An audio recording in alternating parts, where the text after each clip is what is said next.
Hello, good afternoon. कैसे हैं आप सब? होप करते हैं कि सब अच्छे होंगे। स्वागत है आप सबका हमारे यूट्यूब चैनल पर।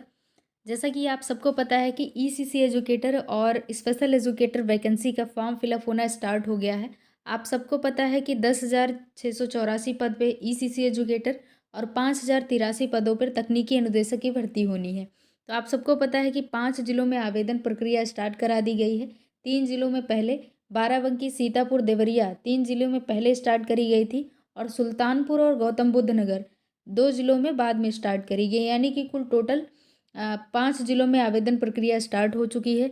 आप लोग काफ़ी परेशान थे, कई क्वेश्चन आप लोगों के आ रहे थे योग्यता से संबंधित। सैलरी की तो आप लोगों को पहले ही जानकारी है। फॉर्म कैसे भरें और कहाँ से भरें, क्या क्या डॉक्यूमेंट लगेंगे, इस सारी डिटेल जानकारी इस वीडियो के माध्यम से रहेगी। चैनल पे आप नए हों तो सब्सक्राइब कर लीजिएगा। चलिए वीडियो को स्टार्ट करते हैं। यहाँ पे आप देख पा रहे होंगे, ये है टेलीग्राम लर्न विद सुप्रिया करके, आप इसको इजीली ज्वाइन कर सकते हैं। यहाँ पे आपको सारी जानकारी इस एजुकेटर से संबंधित या यूपी ट्रिपल एससी आयोग से संबंधित जितनी भी वैकेंसियाँ आती हैं वो सारी जानकारी यहाँ पे उपलब्ध रहती है।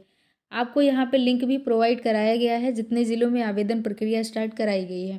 तो आप यहाँ पे देख पा रहे होंगे ईसीसी एजुकेटर में ये आपको यहाँ पे देखने को मिलेगा। बाराबंकी ज़िले का इसकी लास्ट डेट जो है 16/1/2025, देवरिया जनपद की 17/1/2025 और सीतापुर जनपद की 18/1/2025 है। सुल्तानपुर की बात करें तो यहाँ 23/1/2025 है और गौतम बुद्ध नगर की 23/1/2025 है। दोनों एक ही दिन आई हुई हैं, कल ही आया है आवेदन, आज से आप इसमें आवेदन कर पाएंगे। तो आइए और जो भी क्वेश्चन आप लोगों के थे डिटेल से वो जान लेंगे। आप योग्यता की बात करें तो इसमें क्या योग्यता होनी चाहिए ईसीसी एजुकेटर के लिए, स्पेशली आप यहाँ पे देख लीजिए।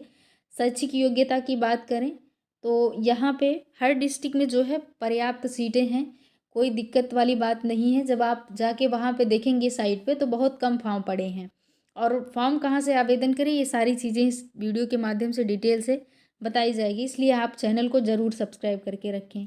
शैक्षिक योग्यता की बात करें तो विधि द्वारा स्थापित एवं यूजीसी से मान्यता प्राप्त विश्वविद्यालय से स्नातक परीक्षा गृह विज्ञान मुख्य विषय के साथ एवं न्यूनतम 50% अंकों के साथ उत्तीर्ण हों। आरक्षित वर्गों को नियमानुसार न्यूनतम अंकों में 5% की छूट होगी। अथवा करके दिया है, अगर आपके पास मुख्य विषय के रूप में गृह विज्ञान है स्नातक में तो आप इसमें आवेदन कर पाएंगे। अब यहाँ पे और भी अगर आपके पास है, मान लो मुख्य विषय के रूप में अगर आपके पास स्नातक में गृह विज्ञान नहीं है तब क्या होना चाहिए, तो नर्सरी अध्यापक शिक्षा एनटीटी होनी चाहिए अथवा सीटी नर्सरी डीपीएससी का कम से कम 2 वर्ष की अवधि का डिप्लोमा अथवा समकक्ष योग्यता जो कि राष्ट्रीय अध्यापक शिक्षा परिषद से मान्य हो, तो आपके पास ये डिग्री होनी चाहिए। अब कुछ लोग बोल रहे थे कि क्या हमारा 2 साल है होम साइंस बीए में तो क्या हम आवेदन कर पाएंगे, तो बिल्कुल आवेदन करिएगा, उसमें कोई दिक्कत नहीं होगी। बाद में जो भी निर्णय होता है वो बाद में आएगा। अगर आपके पास अभी भी है टाइम तो आप इसमें आवेदन ज़रूर करें। बाराबंकी भी कई बहनों ने क्वेश्चन किया था तो उनका भी ये जवाब है। आगे देख लेंगे। सैलरी की बात करें तो आप सबको पता है, सब जोड़ के यहाँ पे मानदेय, अभिदाता अंशदान सहित और जितना ईपीएफ आपका ईएसआई सर्विस चार्ज जीएसटी सारा मिलाकर के जो कटता है वो सारी चीज़ें यहाँ पे डिटेल में दी हुई हैं, आप अपनी सैलरी के बाद देख सकते हैं। अब ईसीसी एजुकेटर की बात, तकनीकी अनुदेशक की बात करें तो तकनीकी अनुदेशक की क्या योग्यता रहने वाली है और बाकी क्या क्या डॉक्यूमेंट लगेंगे वो डिटेल से आपको नीचे अभी बताया जाएगा। तो आप लास्ट तक वीडियो में ज़रूर बने रहें। यहाँ पे आप देख पा रहे होंगे तकनीकी अनुदेशक का पद है जो, वो इसमें इंजीनियरिंग एंड वर्कशॉप ट्रेड में आपने आईटीआई किया हो तो यहाँ पे आप कैटेगरी देख सकते हैं किन किन चीज़ों के लिए रखा गया है शैक्षिक योग्यता में। कैटेगरी में आप देख सकते हैं यहाँ पे आईटीआई में किसी एक ट्रेड से, ट्रेड कौन सा है, कंस्ट्रक्शन एंड वुडवर्किंग का है। अगला है फैब्रिकेशन फिटिंग एंड वेल्डिंग का, फिटर का, general carpenter, plumber, sheet metal worker और पेंटर, ये दिया हुआ है। इसमें अगला पद अगर देखें एनर्जी एंड एनवायरनमेंट पे, इसमें भी आईटीआई मांगा हुआ है। कौन कौन से ट्रेड हैं दिया हुआ है, इलेक्ट्रिकल, इलेक्ट्रीशियन, अगला है इलेक्ट्रॉनिक्स, अगला और है इलेक्ट्रॉनिक्स मैकेनिक। 4 इसमें दिए हुए हैं, 4 ट्रेड में से कोई एक ट्रेड आपके पास होना चाहिए। कम से कम 1 वर्ष की अवधि का ITI आपने किया हो। और अगला है एग्रीकल्चर एंड गार्डनिंग में BSc AG वाले इसमें फॉर्म भरेंगे, इसमें साफ लिखा हुआ है। तो आप इसमें BSc नर्सिंग वाले BSc AG वाले देख सकते हैं। अगला है होम एंड हेल्थ ट्रेड, इसमें दिया हुआ BSc होम साइंस वालों के लिए स्पेशली BSc होम साइंस वाले इसमें भरेंगे। और बाकी आप इसमें एग्रीकल्चर नर्सरी एवं गार्डनिंग में BSc AG वाले इसमें फॉर्म भरेंगे। BSc जो भी बहनें BSc होम साइंस वाली थी पूछ रही थी, वो लोग अपना ट्रेड देख लीजिएगा, इसमें दिया हुआ होम एंड हेल्थ ट्रेड में आप इसमें आवेदन कर पाएंगी BSc होम साइंस। अगर आपके पास कई जो है कई योग्यताएं हैं, तो आप जैसे कि कई 2-3 आवेदन अगर करना चाहते हैं तो आपको अलग अलग करना पड़ेगा आवेदन। एक ही आवेदन से 2-3 वैकेंसी में आप फिलअप नहीं कर पाएंगी। तो आप ध्यान रखिएगा, यहाँ पे आप देख सकते हैं दिया हुआ है BSc होम साइंस होना चाहिए या फिर अथवा राजकीय मान्यता प्राप्त प्रशिक्षण संस्थान ITI से किसी एक ट्रेड में सर्टिफिकेट हो, चाहे वो फूड प्रोडक्शन हो, फैशन डिज़ाइनिंग हो, टेक्नोलॉजी हो, सीविंग टेक्नोलॉजी हो, किसी एक में आपके पास होना चाहिए। ये तकनीकी अनुदेशक यानी कि स्पेशल एजुकेटर की वैकेंसी के लिए हो गया। अब आगे देख लेते हैं, आप लोग काफ़ी क्वेश्चन आप लोगों के आ रहे थे।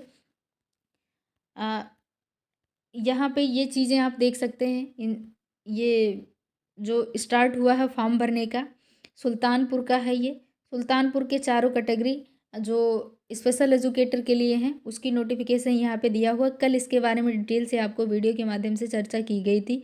अब अगला यहाँ पे देख सकते हैं गौतम बुद्ध नगर का, गौतम बुद्ध नगर का भी इसमें दिया हुआ है, ये भी देख सकते हैं। अब आइए बात कर लेते हैं ECC एजुकेटर जो वैकेंसी है वो उसमें क्या क्या डॉक्यूमेंट लगेंगे। डॉक्यूमेंट आप लोग ध्यान से देख लीजिएगा, हालांकि इसके लिए आपको पहले भी बताया जा चुका है, लेकिन फिर भी इस वीडियो के माध्यम से आपको एक बार फिर से अवगत करा दिया जा रहा है। यहाँ पे आप देख पा रहे हैं ECC एजुकेटर वैकेंसी 2025 के लिए या 24 के लिए आवेदन फॉर्म भरने के लिए इंपॉर्टेंट डॉक्यूमेंट क्या क्या लगेंगे। आप यहाँ पे देख पा रहे होंगे, पहला है आपके पास आधार कार्ड होना चाहिए, कक्षा 10 की मार्कशीट और प्रमाण पत्र।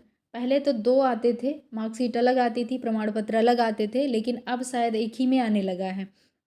तो अगर ये दोनों अलग अलग है तो अलग अलग, नहीं तो एक में है एक ही। ऐसे ही सेम 12th की है, मार्कशीट और प्रमाण पत्र अलग अलग हैं तो अलग अलग, नहीं तो एक में है तो एक ही। और अगला है स्नातक की गृह विज्ञान की मार्कशीट होनी चाहिए आपके पास, प्लस BA की डिग्री भी होनी चाहिए, ये ध्यान रखिएगा। बिना डिग्री के आप इसमें आवेदन नहीं कर पाएंगे। BA हो अथवा BSc होम साइंस हो। अगर आगे देखें तो इसमें अगर होम साइंस BA BSc नहीं किए, BA में होम साइंस नहीं है, तो आप NTT की मार्कशीट और प्रमाण पत्र आपके पास होने चाहिए, अथवा CT नर्सरी की मार्कशीट प्रमाण पत्र होने चाहिए, अथवा DPSC की मार्कशीट अथवा प्रमाण पत्र होने चाहिए। अब आगे आप देख लीजिए और क्या क्या लगने वाला है इसमें। तो मूल प्रमाण पत्र, मूल निवास प्रमाण पत्र सभी आवेदकों के लिए लगेंगे, निवास प्रमाण पत्र। और जाति प्रमाण पत्र OB SC ST कैटेगरी के लिए जाति प्रमाण सिर्फ लगता है, जाति प्रमाण पत्र, तो ये ध्यान रखिएगा। EWS प्रमाण पत्र आपके पास हो तो केवल सामान्य वर्ग योग्य आवेदकों के लिए जिनका EWS सर्टिफिकेट बना हो। और पासपोर्ट आकार की फ़ोटो होनी चाहिए, फ़ोटो भी उसमें लगेगा। मोबाइल नंबर तो आपके पास ऑलरेडी होगा ही, ईमेल ID भी उसमें लगेगी, आपके सिग्नेचर भी उसमें लगेंगे, चरित्र प्रमाण पत्र भी आपका लगेगा। आवेदन शुल्क इसमें नहीं लगता है, ये ध्यान रखिएगा। अगला है सेवा योजन पोर्टल पर रजिस्ट्रेशन होना अनिवार्य है। सेवा योजन पोर्टल पर आप रजिस्ट्रेशन करेंगे, उसके बाद ID पासवर्ड जनरेट करने के बाद ही आप फॉर्म इसमें भर पाएंगे। अगला देख लीजिए स्पेशल एजुकेटर के लिए जो क्या क्या डॉक्यूमेंट लगने वाले हैं वो भी देख लीजिए। स्पेशल एजुकेटर वैकेंसी के लिए आवेदन फॉर्म भरने के लिए इंपॉर्टेंट डॉक्यूमेंट क्या क्या रहने वाले हैं, तो यहाँ से देख लीजिए। आधार कार्ड लगेगा, कक्षा 10 की मार्कशीट और प्रमाण पत्र, 12th की मार्कशीट प्रमाण पत्र अलग अलग है तो अलग अलग, नहीं तो एक ही में। स्नातक की मार्कशीट और डिग्री होनी चाहिए आपके पास। स्पेशल क्वालिफिकेशन में अगर मांगा गया है तो आप स्पेशल क्वालिफिकेशन का ITI किए हों तो आप इसमें आवेदन करेंगे। स्पेशल क्वालिफिकेशन क्या रहेगी, स्पेशल इंजीनियरिंग वर्कशॉप के लिए ITI certificate, contract wood working, construction wood working और fabrication fitting, fitter, general carpenter, plumber, sheet metal worker और पेंटर, ये ट्रेड देख सकते हैं इंजीनियरिंग एंड वर्कशॉप के लिए। अगला है एनर्जी एंड एनवायरनमेंट के लिए ITI सर्टिफिकेट है। तो electrical, electrician, electronics, electric mechanic, ये आप ट्रेड देख सकते हैं एनर्जी एंड एनवायरनमेंट के लिए। अगला है एग्रीकल्चर नर्सरी गार्डनिंग के लिए, यहाँ पे देख सकते हैं ऊपर वाले जो दिए हुए हैं वो सर्टिफिकेट होना चाहिए, प्लस उसके बाद BSc AG से अगर कर रहे BSc AG से फॉर्म भरना है तो एग्रीकल्चर नर्सरी गार्डनिंग के लिए BSc इन एग्रीकल्चर होना चाहिए आपका। अगला है होम एंड हेल्थ के लिए ITI certificate, BSc in home science, BSc home science होने चाहिए कि मार्कशीट और सर्टिफिकेट होने चाहिए, प्लस ITI ट्रेड आप देख सकते हैं ITI का, इसमें कौन कौन सा होना चाहिए। हेल्थ, होम एंड हेल्थ के लिए इसमें आपको फूड प्रोडक्शन वाला होना चाहिए। दूसरा है फैशन डिज़ाइनिंग टेक्नोलॉजी अथवा सीविंग टेक्नोलॉजी, कोई एक सर्टिफिकेट इसमें से होने चाहिए किसी एक ट्रेड में। और प्लस आपके पास मूल प्रमाण पत्र हो, सभी आवेदकों के लिए लगेगा। प्लस जाति प्रमाण पत्र OBC SC ST सभी आवेदकों के लिए। EWS प्रमाण पत्र केवल सामान्य वर्ग के अभ्यर्थियों के लिए जिनका EWS सर्टिफिकेट बना हो। पासपोर्ट आकार की फ़ोटो लगेगी आपकी। मोबाइल नंबर तो आपके पास होगा ही, ईमेल ID भी होगी, आपके सिग्नेचर भी लगेंगे और चरित्र प्रमाण पत्र भी लगेगा। चरित्र प्रमाण पत्र और आवेदन शुल्क इसमें नहीं लगेगा, कोई आवेदन शुल्क नहीं, फ्री ऑफ कॉस्ट है। सेवा योजना पोर्टल पर रजिस्ट्रेशन होना चाहिए, प्लस ID पासवर्ड आप जनरेट किए हों। अब आइए देख लेते हैं, यहाँ पे आप देख पा रहे होंगे गूगल पे आप जाके सर्च करेंगे सेवा योजना, तो यहाँ पे ये वाला निकल के आएगा। चाहे तो रोजगार सेवा योजना पोर्टल करके आएगा अथवा फिर आएगा रोजगार संगम करके। तो आप इस पर क्लिक करने के बाद आपके पास ये खुल के आएगा, यहाँ पे देख पा रहे होंगे ये खुल के आएगा। ये वाली साइट पे आप जाएंगे तो ये खुल के आएगा। यहाँ पे आपको क्लिक करना है आउटसोर्सिंग प्राइवेट जॉब, इसमें आप क्लिक करेंगे तो आपको सारे फॉर्मेट, सारी वैकेंसीज जितनी आई रहती है वो आपको दिखने लगेगा। तो वहाँ जाके आप अपना सबसे ऊपर आपको बाराबंकी का प्रेजेंट में दिख रहा है, उसके बाद देवरिया का दिखेगा, फिर सीतापुर का दिखेगा। तो आप ये चीज़ें डिटेल से देख सकते हैं। कंडीशन ये है कि आप सेवा योजना पोर्टल पर रजिस्ट्रेशन पहले करेंगे, उसके बाद आप ID पासवर्ड जनरेट करेंगे, फिर आप इसमें फॉर्म भर सकते हैं। चाहें तो फॉर्म आप खुद मोबाइल से भर सकते हैं या फिर किसी साइबर कैफ़े जा कर के भरवा सकते हैं। वैसे रिस्क ना लीजिएगा, साइबर कैफ़े पे जाके ही फॉर्म फिलअप करवाइए, क्योंकि इससे जो है साइट एकदम बिजी चलती है तो जल्दी फॉर्म सबमिट नहीं हो पाता है। फॉर्म भर तो लेंगे आप, सबमिट नहीं हो पाएगा, तो इसलिए आप कोशिश करिएगा किसी नज़दीकी साइबर कैफ़े से जाके ही फॉर्म फिलअप करवाइए। जितनी भी चीज़ें थी आप सबकी वो सारी कन्फ्यूजन क्लियर हो गई होंगी, और जो भी चीज़ें डाउट रह जाएंगी वो कमेंट सेक्शन में ज़रूर पूछिएगा। मिलते हैं किसी नेक्स्ट अपडेट के साथ, और चैनल आप सब्सक्राइब ज़रूर कर लीजिएगा। मिलते हैं किसी नेक्स्ट अपडेट के साथ, तब तक के लिए धन्यवाद।